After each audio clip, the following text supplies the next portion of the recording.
Bismillahirrahmanirrahim. Alhamdulillahi rabbil alamin. Wassalatu wassalamu ala al-mab'uthi rahmatan lil alamin. Nabiyyina wa habibina wa qudwatina Muhammad ibn Abdillah wa ala alihi wa sahbihi wa man sar ala nahjihi wa ihtada bihadihi wa istanna bisunnati ila yaumiddin, amma ba'du. Muslimin dan muslimat, para jemaah, para pelajar, para pencinta Al-Quran, Assalamualaikum warahmatullahi wabarakatuh. Alhamdulillah, syukur kita kepada Allah Azza wa Jalla kerana dengan limpah karunia Allah, pada pagi Jumaat yang mulia ini, 7 Muharram 1444 bersama dengan 5 Ogos 2022, kita teruskan pengajian kita dalam tafsir Suratul Muhammad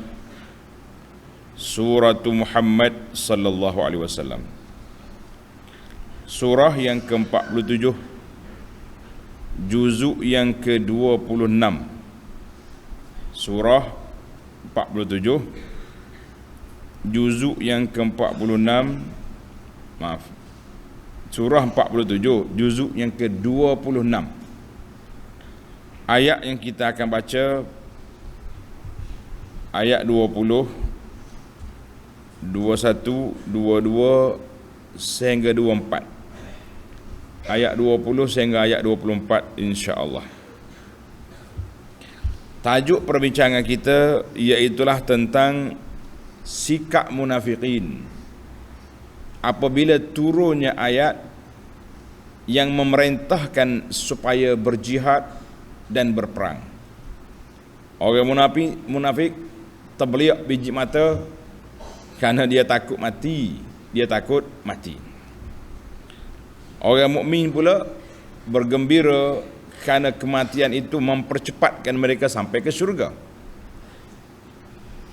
Maka Allah gambarkan dua keadaan, dua situasi yang berbeza ini supaya kita nampak siapa yang benar-benar beriman, siapa yang berpura-pura. Kemudian di akhir ayat Allah minta supaya kita tadabbur Al-Quran. Afala yatadabbaruna Al-Quran. Orang yang tak tadabbur Quran ni orang yang hatinya tertutup, na'udzubillah. Kita mula dengan baca ayat, kemudian kita pergi kepada huraiannya, insya-Allah. Bagi jemaah yang ada tafsir Pimpinan Ar-Rahman edisi Jawi, ayat 20 surah Muhammad ini berada di muka surat 1118. 1118. أعوذ بالله السميع العليم من الشيطان الرجيم ويقول الذين آمنوا لولا نزلت سورة فإذا أنزلت سورة محكمة وذكر فيها القتال رأيت الذين في قلوبهم مرض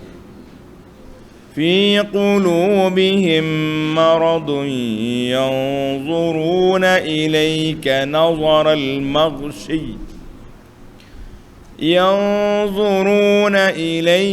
نظر المغشي عليه من الموت فأولى لهم طاعة وقول معروف فإذا عزم الأمر فلو صدقوا الله لكان خيرا لهم فهل عسيتم إن توليتم أن تفسدوا في الأرض وتقطعوا أرحامكم ulaika alladhina la'anahumullah فأصمهم وأعمى أبصارهم أفلا يتدبرون القرآن أم على قلوب أقفالها.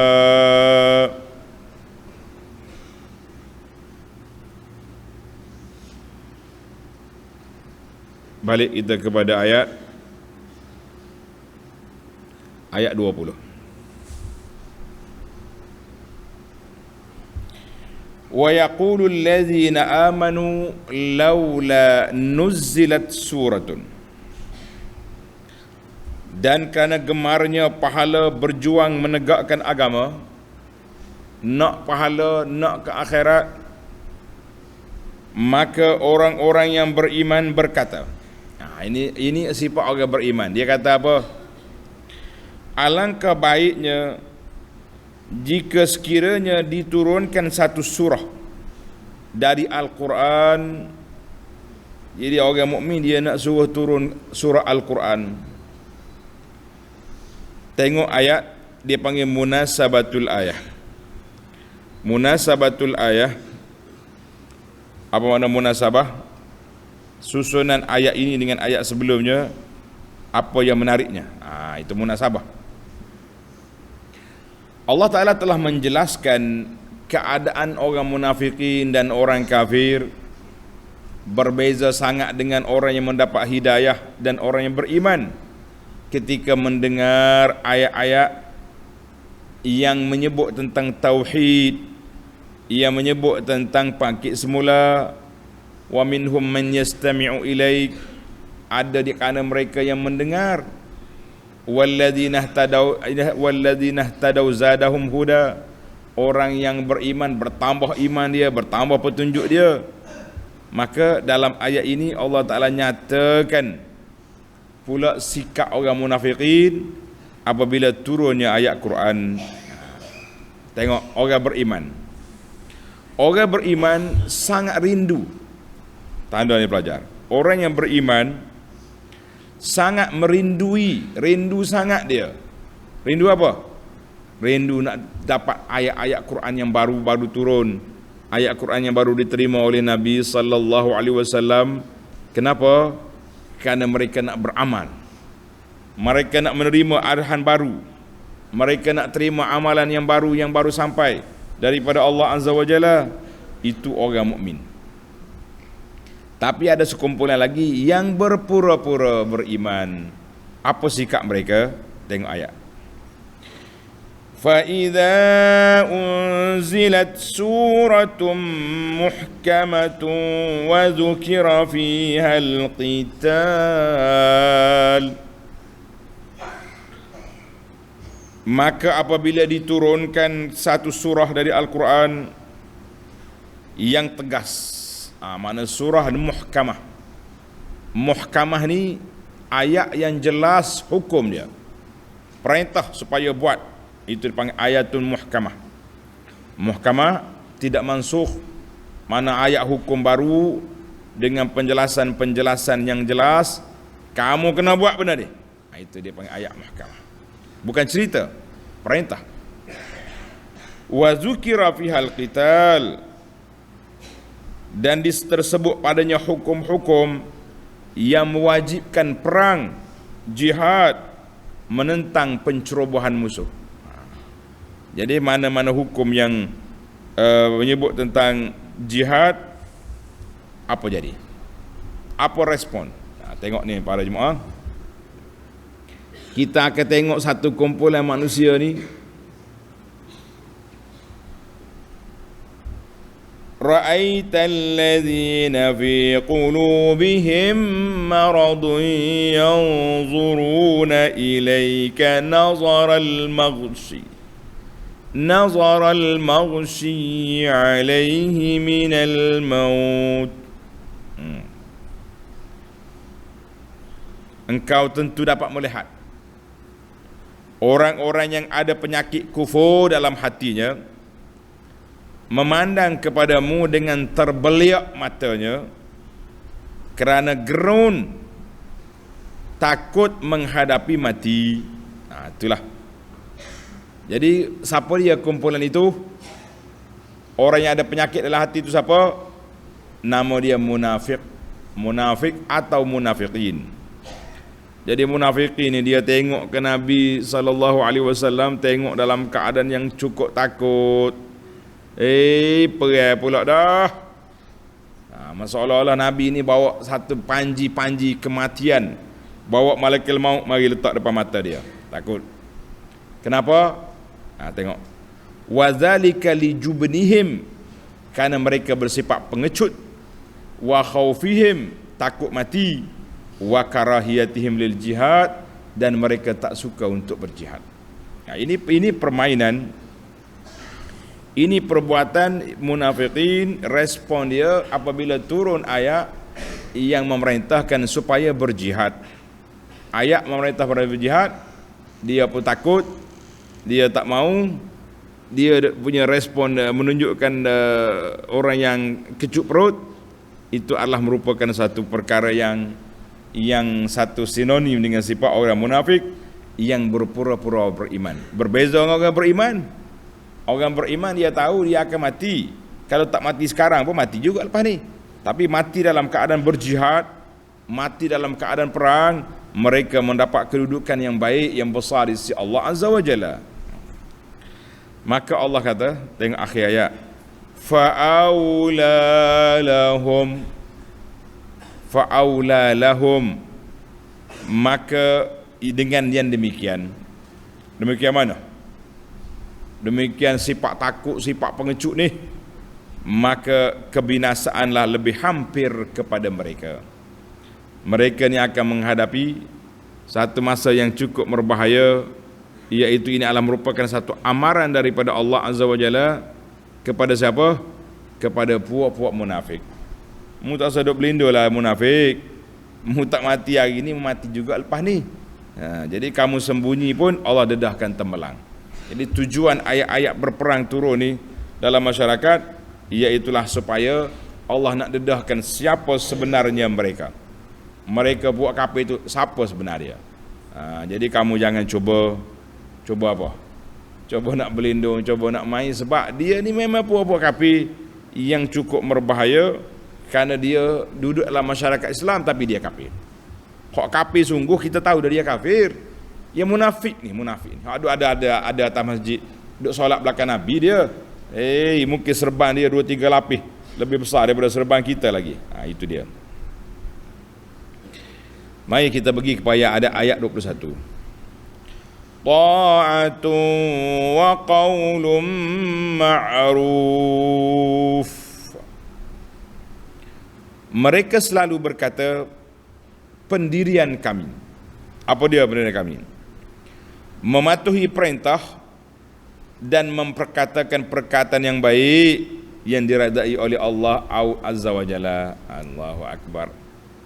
Jadi mereka ini, puak kafir ni, lau ata'una wa qalu qawlan ma'rufan kana amsala wa ahsan. Jadi Allah kata ta'atun wa qaulun ma'ruf amsal. Jadi kalau mereka taat, mereka cakap baik-baik, lebih baiklah bagi mereka daripada dia duduk jadi munafik, menyusahkan diri dia sendiri dalam hidup di dunia. Di akhirat jangan cerita lagi. فَإِذَا عَزَمَ الْأَمْرُ فَلَوْ صَدَقُوا اللَّهَ لَكَانَ خَيْرًا لَهُمْ. Dalam pada itu, apabila perkara peperangan jihad itu ditetapkan wajibnya, mereka tidak menyukainya. Dia tak suka. Ai falau annal munafiqin, puak-puak munafik itu apabila telah ditetapkan kewajipan berperang dan telah sampai waktunya, kalau mereka sadaqullah fi imanihim, mereka itu membenarkan, mereka sucikan hati dia daripada sifat munafik, dia ikut perintah Allah Azza wa Jalla, adalah itu yang terbaik. Mereka berperang di atas dunia dapat pahala, kalau menang mendapat ghanimah, kalau mereka tewas mendapat syahid. Tapi kalau pergi dalam keadaan begitu, kalau mati, orang kata mati katak. Mati katak tak apa, lepas mati gitu ya. Ni mati munafik, bukan mati katak, mati munafik, mati neraka. Na'udzubillah. Artinya, kalaulah mereka betul-betul beriman kepada Allah Azza wa Jalla, maka mereka akan dapat selamat.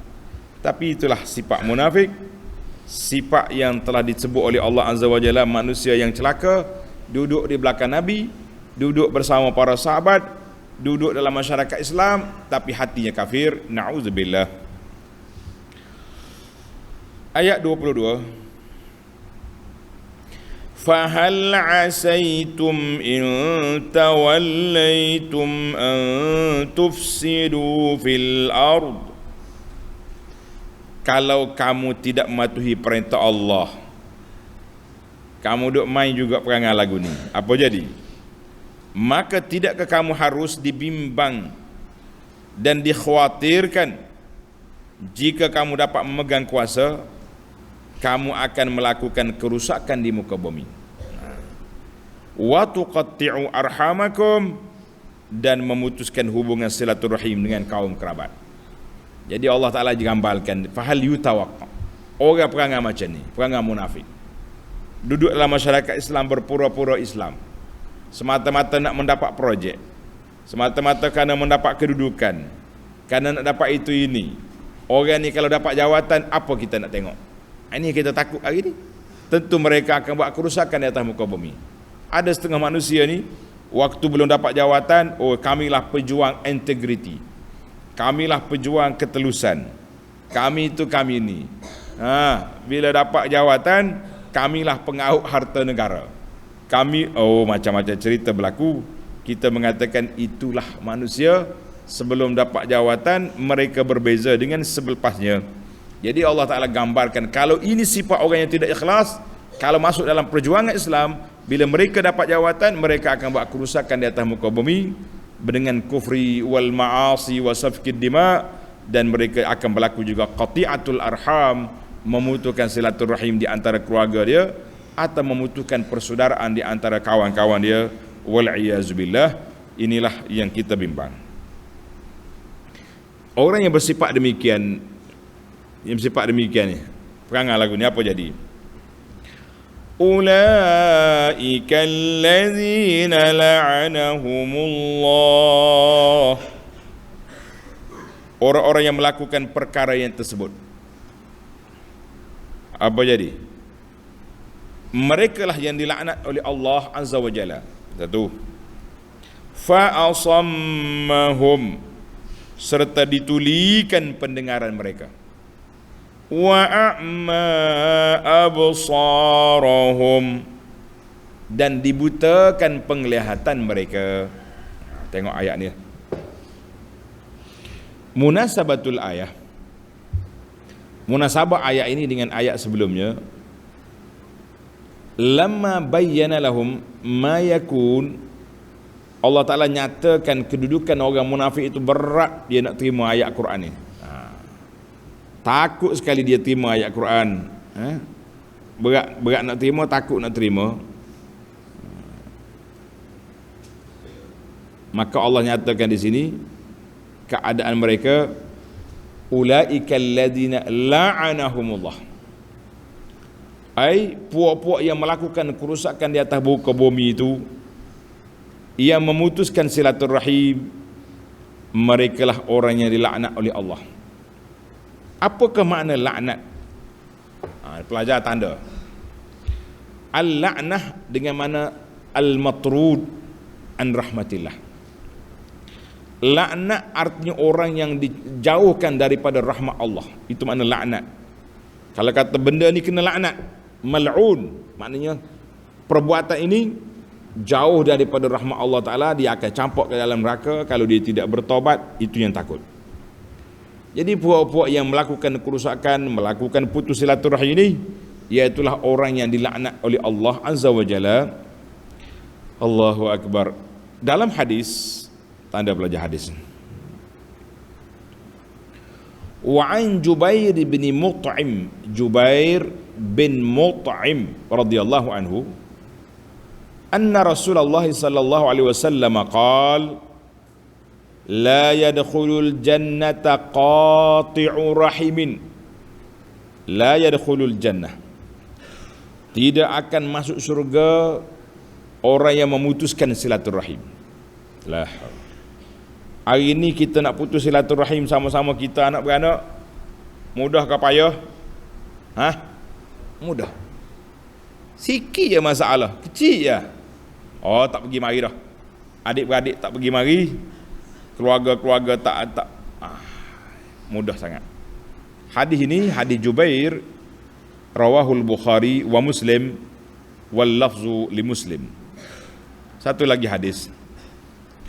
Wa an Abi Bakrah adata radhiyallahu anhu qala Rasulullah sallallahu alaihi wasallam ma min zambin ajdaru an yu'ajjilallahu li sahibihi al-'uqubata fid dunya ma'a ma yaddakhiruhu lahu fil akhirah minal baghi wa qati'atir rahim.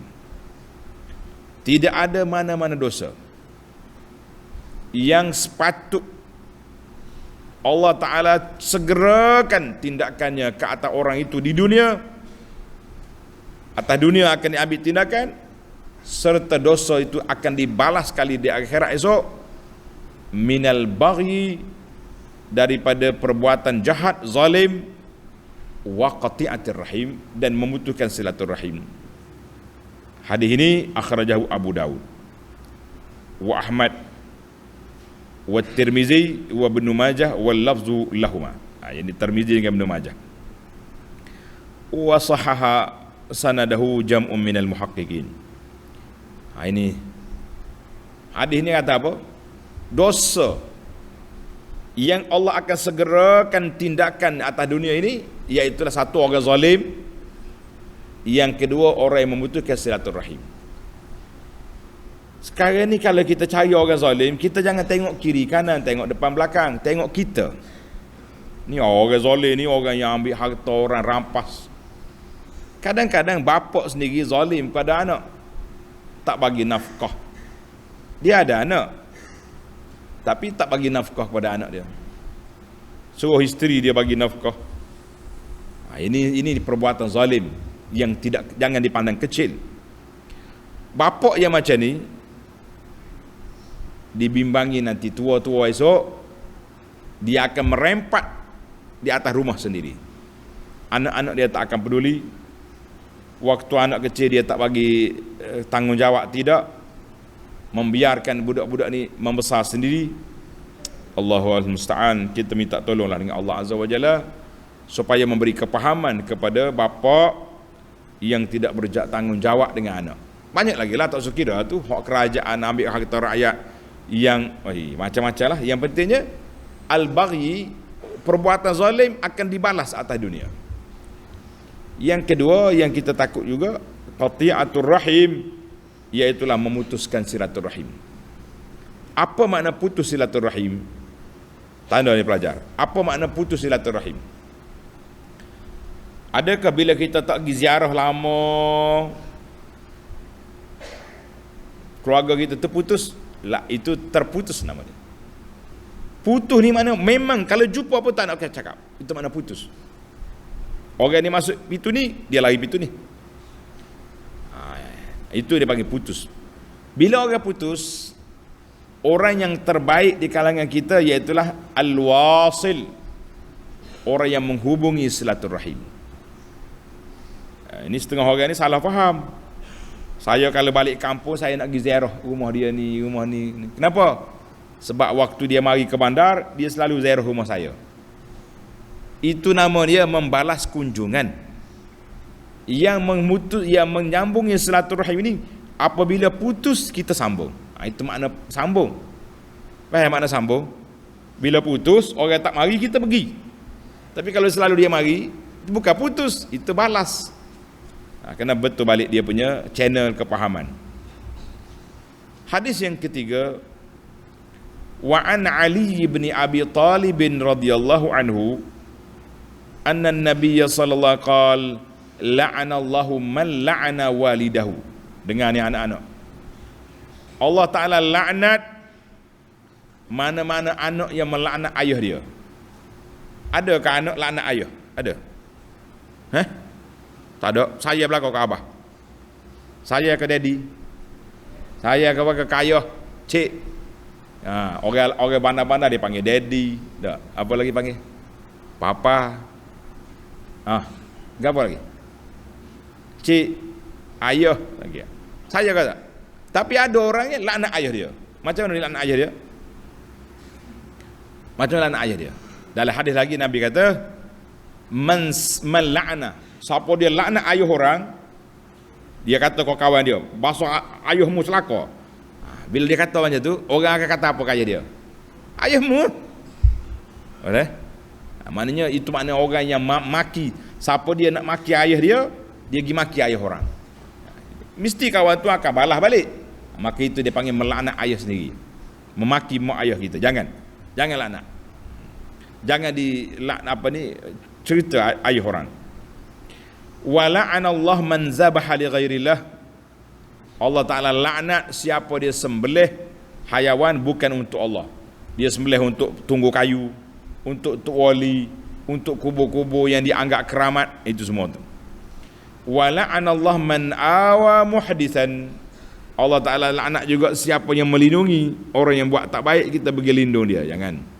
Ataupun orang yang mereka-reka ibadat dalam agama ni, kita pergi lindung dia, kan? Dia bawa ajaran sesat, sudah 20 tahun mereka sesatkan kumpulan ini, tiba-tiba kita nak pergi perlindungan, buat seminar sana sini, berjalan ke timur ke barat, semata-mata kerana nak membenarkan ajaran yang telah disesatkan itu. Ini juga termasuk orang yang kena laknat, wal iyazubillah, na'udzubillah. Wa la'anallahu man ghayyara manaral ardi. Allah Ta'ala laknat orang yang mengubah sempadan tanah. Jaga baik. Ni batu sempadan, dia pergi ubah. Jangan. Jadi ini di antara kumpulan laknat, na'udzubillah. Tanda pelajar hadis ini rawahu Muslim. Baik. Kita pergi pada ayat kita. Ulaikal ladina la'anahumullah. Satu lagi kaedah, tanda pelajar. Al-Imam Az-Zahabi rahimahullah, di awal Kitabul Kabair, kitab tentang dosa besar, dia kata macam mana kita nak tahu dosa ni kecil ke besar? Apakah skill, apakah skema kita nak tahu ni dosa kecil, dosa besar? Macam mana? Tulis. Apabila Allah Subhanahu wa ta'ala atau Nabi sallallahu alaihi wasallam menyebut Allah Ta'ala laknat perbuatan ini, maka itu jadi dosa besar. Orang yang melakukan perbuatan ini mal'un, dilaknat. Man fa'ala mal'un, dilaknat. Orang yang melakukan perbuatan seperti kaum Lut, main jantan sama jantan, betina sama betina, maka itu dipanggil dosa besar. Dosa besar ni, tengok dalam senarai kita tadi, berapa jenis orang kena laknat? Orang laknat ayah dia, laknat sembelih lain daripada Allah. Orang man awa muhdithan, orang yang melindungi penjenayah, ataupun melindungi orang-orang yang mereka-reka perkara yang tidak disyariatkan oleh Nabi sallallahu alaihi wasallam. Orang yang mengubah sempadan tanah, itu di antara laknat. Maka salah satu daripada tanda dosa besar apabila perbuatan itu dilaknat. Yang kedua, tulis tanda yang kedua, skill yang kedua kita nak kenal dosa besar, iaitulah apabila Allah Ta'ala janjikan perbuatan itu dengan seksaan yang berat. Siapa dia buat, falahum azabun alim, itu dipanggil dosa besar. Ini di antara tanda-tanda. Jadi para pelajar, kalau nak tengok berapa dosa besar ada, berapa perbuatan yang dilaknat ada, jawab dianya ada dalam Kitabul Kabair. Al-Imam Az-Zahabi menyenaraikan 76 dosa besar. 76. Al-Imam Ibn Hajar dalam kitabnya Az-Zawajir an Iqtirafil Kabair lebih daripada 300, wal iyazubillah. Baik, kita pergi pada ayat seterusnya. فأصمهم وأعمى أبصارهم, serta ditulikan pendengaran mereka. Orang yang buat dosa-dosa ini Allah Ta'ala tulikan pendengaran mereka, dia tak dapat mendengar yang benar. Kalau dengar pun tak masuk telinga. Wasalabahumullahu al-qudrah wa a'ma absarahum, dan Allah Ta'ala butakan penglihatan mereka. Artinya Allah Ta'ala tarik kuasa mereka untuk melihat kebenaran. Dengan cara mereka tengok, mereka mendapat manfaat. Sekarang ni dia tengok tapi tak dapat manfaat. Baca Quran tak dapat apa. Na'udzubillah. Tamatlah kita tentang sifat-sifat yang cukup berbahaya. Kemudian Allah Ta'ala, kita tutup perbincangan kita ayat 24, iaitu bagaimana nak selamat. Tengok ayat.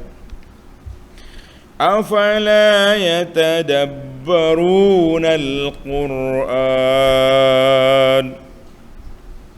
Setelah diterangkan yang demikian, maka adakah mereka sengaja tidak berusaha untuk memahami, untuk bertadabur, memahami serta memikirkan isi kandungan Quran?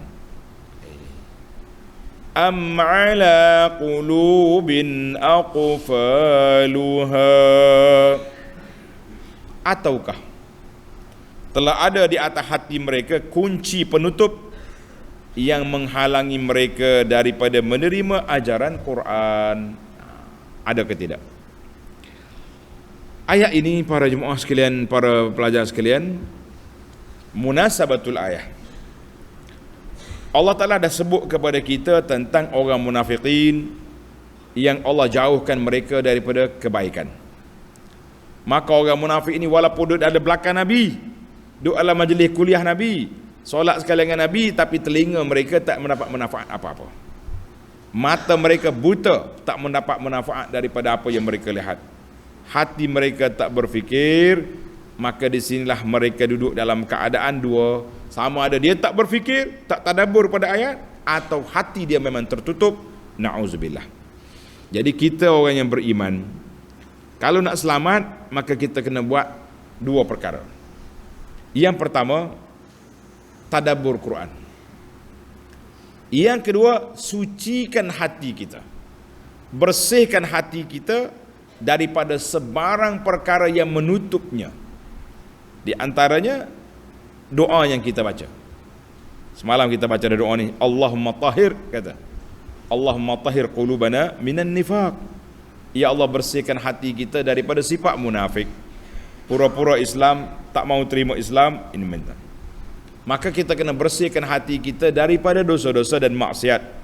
Allah Ta'ala sebut, kalla bal ran ala qulubihim, sesungguhnya di atas hati mereka ada karat. Maka karat inilah yang menutup hati, yang menyebabkan dia tak berfikir, dia tak mau tadabbur, dia tak mau terima apa yang disampaikan kepadanya.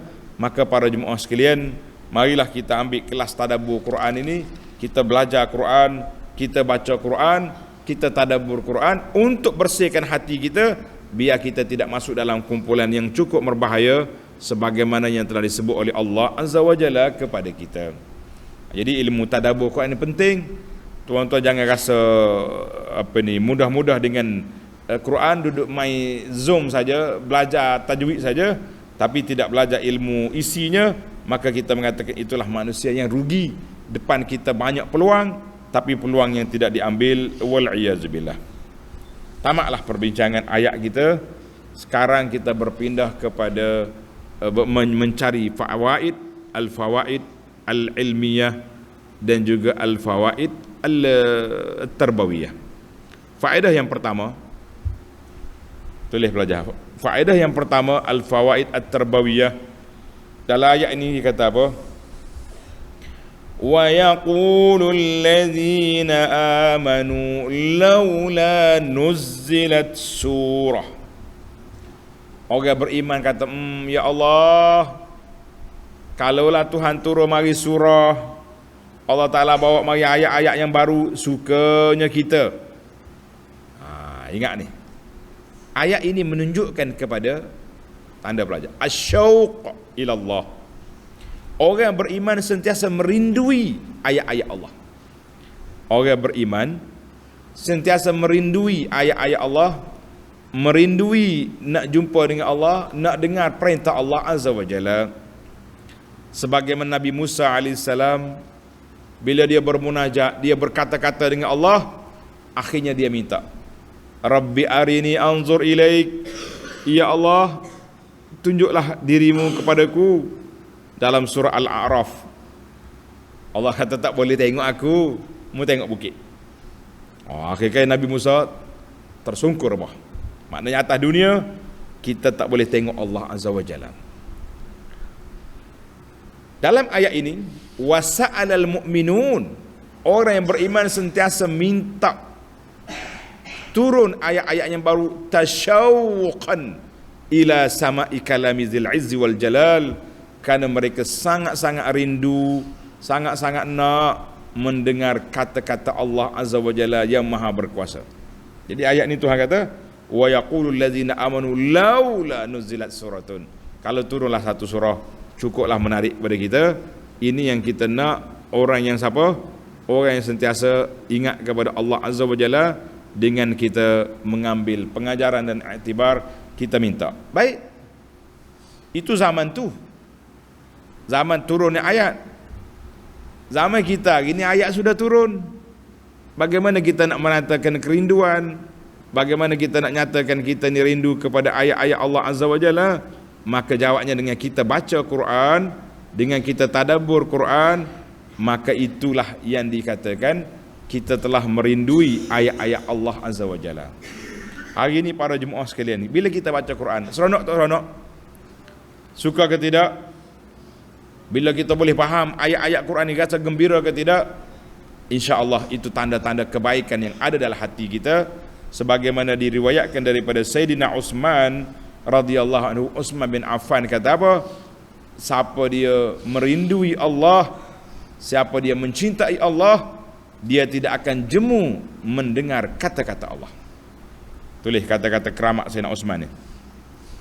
Siapa dia mencintai Allah, dia tidak akan jemu untuk mendengar kalam Allah. Yani kalau kita betul-betul sayang ke Tuhan, kita akan sentiasa baca Quran, tadabbur Quran, mengaji Quran dan mengkaji Al-Quran, sebab Al-Quran itu kalamullah. Itu yang pertama. Yang kedua, tengok ayat Tuhan kata apa? Fahal asaitum Fahal asaitum in tawallaitum. Ayat 22 tu, kalau kamu tidak mematuhi perintah Allah, maka tidakkah kamu harus dibimbang dan dikhawatirkan? Jika kamu dapat kuasa, kamu akan apa? Kamu akan melakukan kerusakan di atas muka bumi dan memutuskan silaturahim.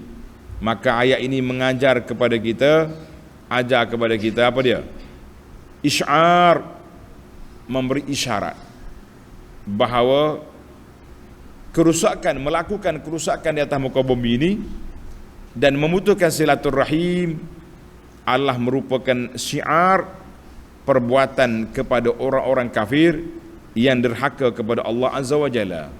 Maka kamu sebagai seorang beriman, jangan buat benda yang sama. Silaturahim mesti dihubungi, kerusakan-kerusakan maksiat mesti dihindari.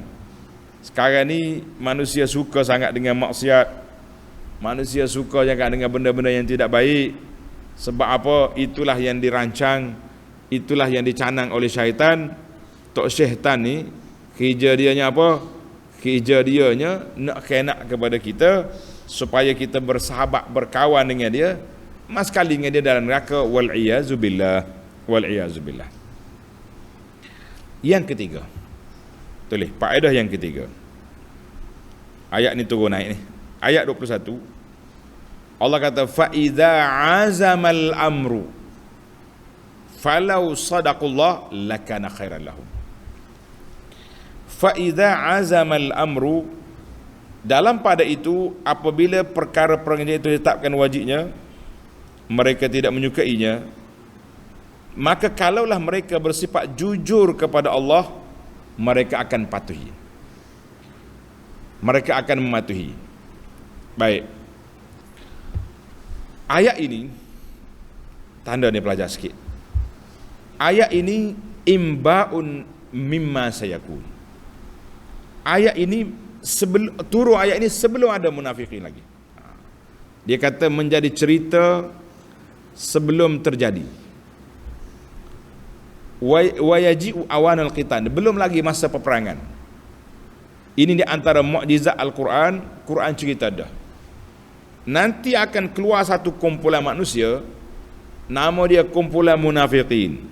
Kumpulan munafikin ini dia pura-pura beriman tapi tak beriman. Bilakah munculnya munafikin? Tanda pelajar, munculnya munafikin ini apabila adanya negara Islam di Madinah. Waktu Nabi di Mekah tak ada orang nak jadi munafikin. Munafikin buat nyesepak di Abu Jahal aja. Tapi bila negara sudah ada, mereka tak mampu nak lawan, dia jadi gunting dalam daging. Gunting dalam lipatan, duri dalam daging. Yang pertama sekali Allah Ta'ala nak test munafik ini bila? Dalam peperangan Uhud. Bila peperangan Uhud? Bulan Syawal tahun yang ketiga Hijrah. Uhud. Nabi nak keluar daripada bandar Madinah nak pergi ke tempat peperangan, ke arah Uhud. Nabi keluar dengan 1,000 tentera. 1,000 tentera. Termasuk munafikin. Sampai di satu tempat, nama dia Ajimmatis Syaikhaini, dekat dengan Masjid Mustarah sekarang. Maka di situ mulalah Abdullah bin Ubay bin Salul, bapa munafik, buat ona, kata orang. Dia kata, manadri alama naqtulu anfusana hahuna. Kita pergi ke Uhud ni lawan dengan Abu Sufyan ni untuk apa? Cari mati. Sudah. Dia duk attack kawan-kawan dia. Wa raja'a huwa wa atba'uhu, dia dengan pengikut dia 1/3 tentera lari. Tentera Islam ada 1,300 orang lari balik. 300 orang lari balik. Allahul musta'an. Kata di ulama tafsir, di antaranya Ibnu Ashur kata, wa hadhil ayah, peristiwa Uhud ini berlaku selepas 3 tahun ayat ini. Mana ayat ini macam satu tamhid, menceritakan kepada Nabi SAW tentang akan ada satu kumpulan munafikin. Bila turun ayat, Nabi tahu inilah kumpulan mereka. Allahul musta'an. Baiklah, kita pergi kepada yang keempat. Ayat yang sama lagi, wa tuqatti'u arhamakum ulaika alladhina la'anahumullah. Orang yang memutuskan silaturahim adalah merupakan golongan yang dilaknat oleh Allah Azza wa Jalla. Maka para ulama mengatakan anna silatal arham wajibatun. Menghubungi silaturahim adalah satu kewajiban. Wa qat'uha sababun lin-na'ti wal hirman. Siapa dia putus hubungan silaturahim, maka dia menjadi sebab kena laknat, dan juga terputus dia, terhalang dia daripada masuki syurga, sehinggalah diselesaikan perbicaraan, na'uzubillah. Maka di sini kita mengambil peluang muslimin dan muslimat supaya cek semak balik hubungan kita sama-sama kita, hubungan kita dengan keluarga kita. Apakah ada di antara kita yang putus silaturahim atau tidak? Kalau putus, sambunglah. Kalau terputus, sambung balik. Dia ada dua. Terputus maknanya lama tak jumpa, kita hubungi. Nabi kata dalam hadis, tanda hadis ini, laisal wasil bil mukafi. Hadis ini laisal wasil bil mukafi. Bukan makna orang yang hubungi silaturahim itu orang yang membalas kunjungan. Orang yang membalas kunjungan, tidak. Orang yang pergi ziarah orang ziarah dia, itu membalas kunjungan. Walakin al-wasilul ladzi idza quti'at rahimuhu wasalaha. Orang yang hubungi itu bila diputuskan dia disambung. Tulis hadis ini rawahu Abdullah, rawahul Bukhari fi sahih, an Abdullah bin Amrin laisal wasil bil mukafi, bukan makna hubungi itu kita balas kunjungan orang, walakinil wasilul ladzi idza quti'at rahimuhu wasalaha. Orang ni tak mari rumah kita lama, kita pergi ziarah dia. Orang ni jumpa kita, dia lari, kita pergi pegang dia. Orang ni jumpa kita tak mahu bersalam, kita bagi salam pada dia. Orang ni kita cek, dia ni lama dah masa muka dengan aku ni, assalamualaikum tulis WhatsApp.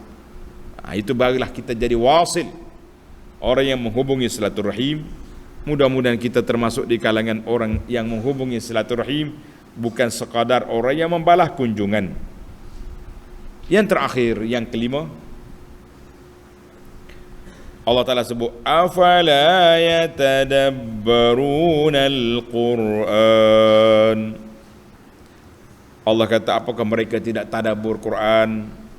Ayat ini menjadi kewajipan kepada kita bahawa memahami kitab Allah Ta'ala itu ada yang menjadi fardu aini, ada fardu kifayah.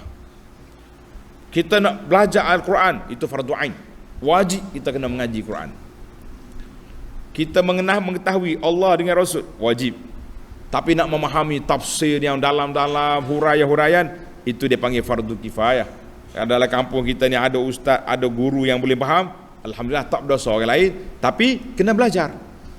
Oh tak apa, alhamdulillah, dalam kuliah, dalam qaryah kita ni ada ustaz, dalam taman kita, dalam kampung ustaz, tapi kita mengajinya tidak. Nah, kita tak boleh berbangga dengan sekadar apa? Dengan sekadar kita ni ada guru, ada maha guru, macam-macam guru ada, tapi kitanya mengajinya tidak. Jumpa dengan guru sekadar ambil selfie gambar ya, lepas tu sebar dalam Facebook, kita kata inilah di antara manusia yang rugi, hanya sekadar bergambar-gambar tapi tidak mengajar. Allahu Akbar. Allahu Akbar. Baiklah. Jadi penting sekali bagi kita bertadabbur Quran. Penting sekali tadabbur Quran. Allah Subhanahu Wa Taala nyatakan sebagai yang dihuraikan oleh Nabi sallallahu alaihi wasallam, orang yang sibuk tulis belajar, orang yang menyibukkan diri dia dengan ilmu Quran, itulah manusia yang terbaik. Mana dalil? Dalil hadis yang diriwayat oleh Sayyidina Uthman bin Affan, qala khairukum man ta'allama al-Qur'ana wa 'allamahu. Nabi kita bersabda, khairukum, orang yang terbaik di kalangan kamu, man ta'allama al-Quran, orang yang sibuk diri dia belajar Quran. Lepas dia belajar, wa 'allamahu, dan dia pula mengajar kepada orang. Jangan belajar saja. Hadis ini dalam Bukhari, rawahul Bukhari an Uthman bin Affan radhiyallahu anhu. Maka menjadi kewajipanlah kepada kita para jemaah sekalian, iaitulah at-ta'allum wa at-tafahum. Belajar Quran, yang pertama belajar baca, yang kedua belajar terjemahan makna dia, yang ketiga kita belajar tentang bagaimana nak memahami isi kandungan Quran. Itu yang dikatakan kemudian kita tadabbur, kita berfikir Allah nak bagi tahu apa kepada aku dalam ayat ini. Alhamdulillah, mudah-mudahan sedikit yang kita usahakan ini, kita duk tadabbur pagi-pagi ini, mudah-mudahan menjadi bekalan kita, salah satu daripada orang yang masuk dalam yatadabbarunal Quran, orang yang tadabbur Quran, insya-Allah. Setakat itu dululah para jemaah sekalian. Untuk memahami kunci tadabbur, saya dah ada sedekat dengan 10 siri kuliah dulu, kunci tadabbur Quran. Insya-Allah ada manfaat. Kita sambung lagi insya-Allah dalam siri yang akan datang, ayat 25 dalam siri yang akan datang insya-Allah. Subhanakallahumma wa bihamdika asyhadu an la ilaha illa anta astaghfiruka wa atubu ilaik. Wa sallallahu ala nabiyyina Muhammadin wa ala alihi wa sahbihi ajma'in walhamdulillahi rabbil alamin.